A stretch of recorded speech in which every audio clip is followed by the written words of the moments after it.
AP CM చంద్రబాబుకి big relief అని చెప్పుకోవాలి. ఇప్పుడు చంద్రబాబు పైన నమోదైన ఏపీ ఫైబర్ నెట్ కేసు కొట్టివేశారు. ఏపీ ఫైబర్ నెట్ కేసు కొట్టివేస్తూ విజయవాడ ఏసీబీ కోర్టు ఆదేశాలను జారీ చేసింది. ఇటు వైసీపీ హయాంలో ఫైబర్ నెట్ కేసులో చంద్రబాబు నాయుడు సహా 16 మందిపై కేసులు నమోదయ్యాయి. 2014 నుంచి 2019 మధ్య ఇటు ఫైబర్ నెట్ కార్పొరేషన్లో నిబంధనలను ఉల్లంఘించి 300 కోట్లకు పైగా టెండర్లలో అక్రమాలకు పాల్పడ్డారని ఇటు సిఐడి కేసు నమోదు చేసింది. 99 మంది సాక్షులను విచారించిన తర్వాత నివేదికను కోర్టుకు అందించింది సిఐడి. ప్రభుత్వానికి ఎలాంటి ఆర్థిక నష్టం జరగలేదని తేలడంతో మొత్తానికైతే ఇప్పుడు కేసుని కొట్టివేశారు. గతంలో మనందరికి తెలిసిందే ఇటు చంద్రబాబు నాయుడు పైన స్కిల్ డెవలప్మెంట్ కేసు నడుస్తున్న సమయంలో ఆయన జైల్లో ఉన్నప్పుడే ఇటు ప్రిజనర్స్ ట్రాన్సిట్ అంటే జైలు నుంచి మరొక కేసు పైన మళ్ళీ జైలుకు తీసుకెళ్లే విధంగా ఈ కేసు నమోదైంది. అప్పుడున్న ప్రభుత్వాలు కానీ అప్పుడు ఈ కేసుని ఫైల్ చేశాయి. కానీ దీనికి అప్పీల్ చేస్తూ దీన్ని రిజెక్ట్ చేయాలి అని చెప్పేసి దీనిపై స్టే తీసుకురావాలన్న ఉద్దేశంతో అప్పుడు సీఎం చంద్రబాబు నాయుడు అప్పుడు సుప్రీంకోర్టుకి వెళ్ళి స్టే తీసుకొచ్చారు. ఆ ప్రిజనర్ ట్రాన్సిట్ని ఆపారు. సో మొత్తానికైతే ఇటు టెర్రా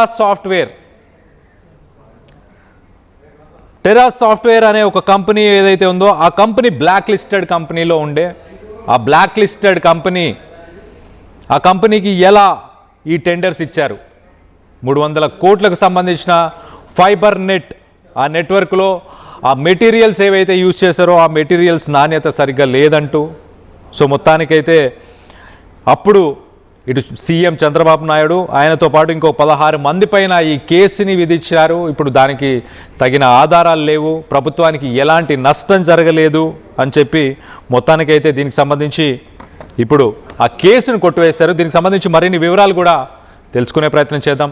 మా ఏపీ ఇన్పుట్ ఎడిటర్ కృష్ణమోహన్ ఉన్నారు అందుబాటులో, ఆయనతో మాట్లాడి తెలుసుకునే ప్రయత్నం చేద్దాం. అయితే గతంలో ఈ సంస్థకు సంబంధించిన మాజీ ఎండీ కావచ్చు లేకపోతే అప్పుడున్న అధికారులు వాళ్ళే కేసు ఫైల్ చేశారు. అప్పుడు అవకతవకలు జరిగాయి.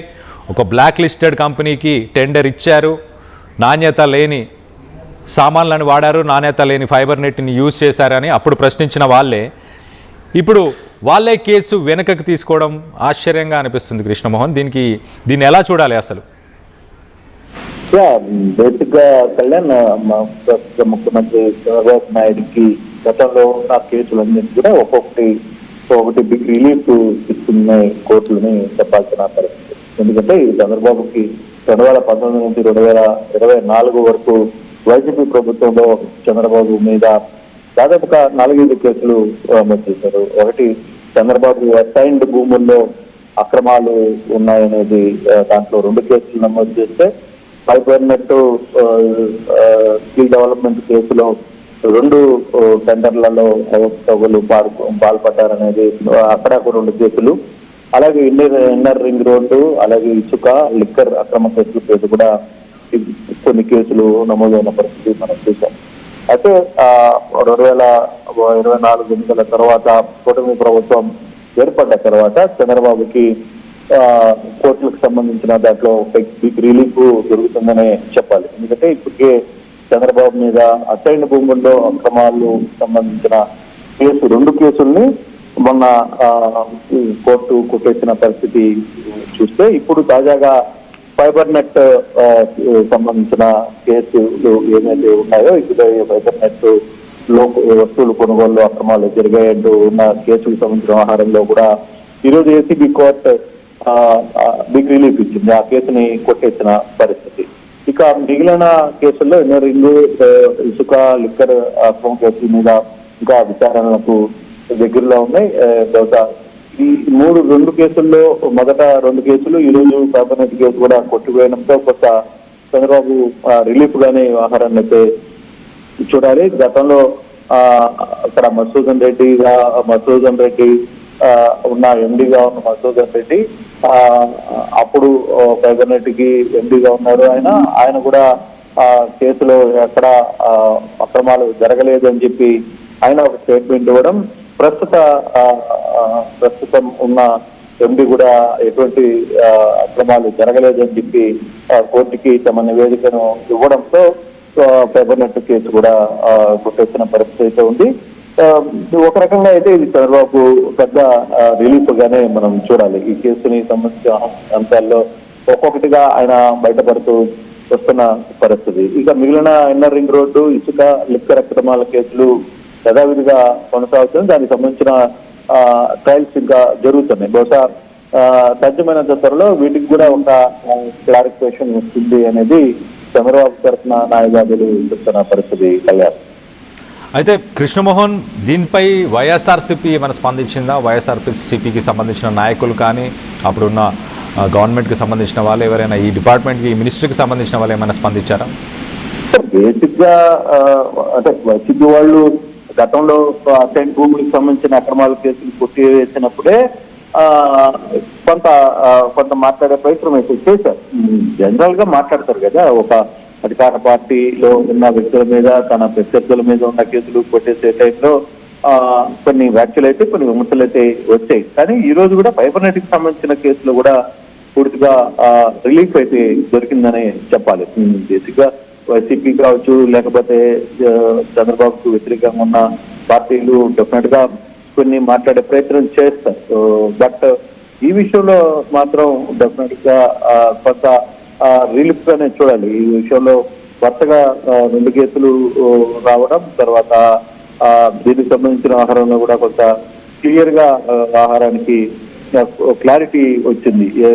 అంటే జైలుకి పోయిన కేసులో కూడా పేపర్ నెట్, స్కిల్ డెవలప్మెంట్ కేసులోనే ఆయన దాదాపుగా 58 రోజులు దాకా జైల్లో ఉండాల్సిన పరిస్థితిని మనం చూసాం. సో ఈ కోర్టు ఇచ్చిన తీర్పుని ఎవరు ఏది మాట్లాడినా కోర్టు ఒక తీర్పు ఇచ్చిన తర్వాత దాని మీద ఎక్కడ మాట్లాడే పరిస్థితి ఉండదు.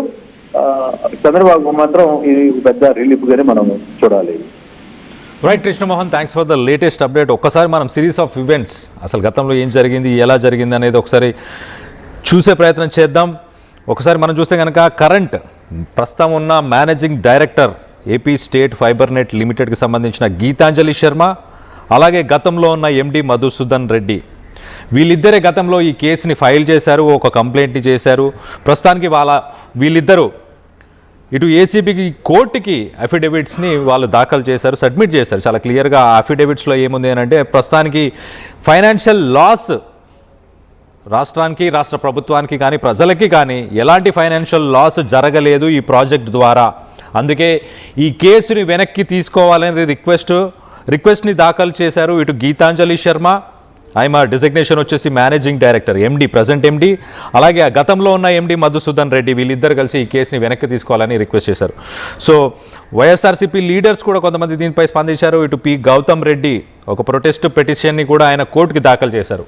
కానీ దానికి తగిన ఆధారాలు, దానికి తగిన స్టాండ్ లేకపోవడంతో మొత్తానికైతే దాన్ని కొట్టివేసింది కోర్టు. ఒకసారి సిరీస్ ఆఫ్ ఈవెంట్స్ ఒకసారి చూస్తే కనుక 2014 నుంచి 2019 దాకా టీడీపీ ప్రభుత్వం ఉన్నప్పుడు ఏపీ ఫైబర్ నెట్ ప్రాజెక్ట్ని ఫేజ్ 1ని తీసుకొచ్చారు. ఫేజ్ 1ని ఎగ్జిక్యూట్ చేసినప్పుడు ఇంటర్నెట్ కనెక్షన్ గ్రామీణ ప్రాంతాలకు అందాలి, ఊళ్ళల్లో ఉన్న వాళ్ళకి కూడా ఇంటర్నెట్ సేవలు ఉండాలి అన్న ఉద్దేశంతో టెరా సాఫ్ట్వేర్ ప్రైవేట్ లిమిటెడ్ అనే ఒక కంపెనీకి ఆ టెండర్ని అప్పచెప్పారు. 2019లో గవర్నమెంట్ మారిన తర్వాత ఇటు వైఎస్ఆర్సీపీ పవర్లోకి వచ్చిన తర్వాత వాళ్ళు కొన్ని ఆరోపణలను ఎదుర్కొన్నారు. సో టెండర్ ఎలా అయితే చేశారో ఆ టెండర్ ప్రాసెస్ గురించి, అలాగే ఆ టెండర్ని మ్యానిపులేట్ చేసి ఇటు టెరా సాఫ్ట్వేర్కి ఆ టెండర్ని అప్పగించే ప్రయత్నం చేశారని కొన్ని ఆరోపణలు వచ్చాయి. సో సెప్టెంబర్ 2021లో ఒక ఎఫ్ఐఆర్ రిజిస్టర్ అయింది. అప్పుడున్న ఏపీ సిఐడి ఒక కేసుని రిజిస్టర్ చేసి, ఒక ఎఫ్ఐఆర్ని రిజిస్టర్ చేసి దాదాపు 330 కోట్ల స్కామ్గా దీన్ని కన్సిడర్ చేశారు. అలాగే దానికి అప్పుడున్న రాష్ట్రానికి దాదాపు 114 కోట్ల నష్టం జరిగింది అని చెప్పేసి దీంట్లో అవకతవకలు ఉన్నాయి.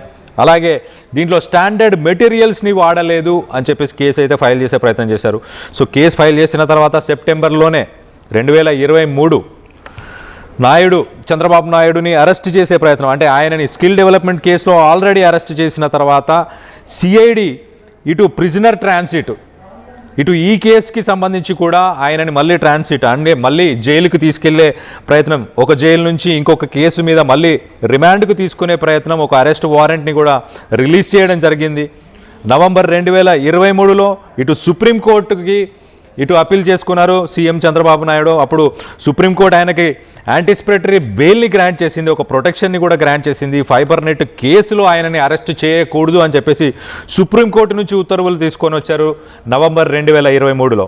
దాని తర్వాత ఫిబ్రవరి 2024లో ఒక ఛార్జ్ షీట్ని అయితే ఫైల్ చేశారు ఏపీసీఐడి.